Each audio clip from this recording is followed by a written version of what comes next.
সবচাইতে কঠিন ব্যবসা। তো কি সেই ব্যবসা? রাজনীতির ব্যবসা।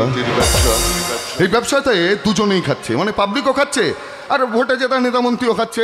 কি খাচ্ছে? দেখো, রাজনীতির ব্যবসাটা না মানুষ এখনো বুঝে উঠতে পারেনি, তাই তো ভোটের আগে ওই নেতা মন্ত্রী কিলো কিলো মিথ্যে প্রতিশ্রুতি দিচ্ছে আর পাবলিকও দাঁত কেলিয়ে সেগুলো খেয়ে যাচ্ছে।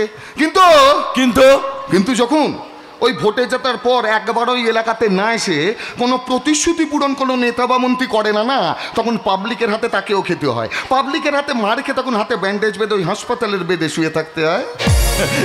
তেমন নিজের উপলব্ধি, একটা সময় সুজলা সুফলা ভারতবর্ষ ছিল পৃথিবীর সবচাইতে শান্তির দেশ। আর আজকে সেই ভারতবর্ষই 33% দরিদ্র সীমার নিচে বাস করছে।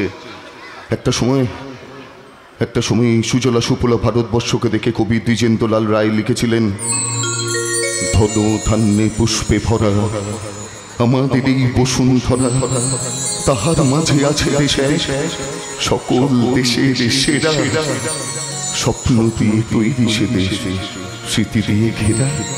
কিন্তু বর্তমান যুগে যদি কবি বেঁচে থাকতেন তাহলে এই কঙ্কালসার দরিদ্র ভারতবর্ষকে দেখে উনি লিখতেন, গোলা বারুদ বোমায় ভরা আমাদের এই বসুন্ধরা, তাহার মাঝে আছে দেশে সকল দেশের সেরা, রাজনীতিতে তৈরি সে দেশ, দুর্নীতিতে ঘেরা, এমন দেশটি কোথাও খুঁজে পাবে না তো তুমি, বলতে মাগো লজ্জা করে।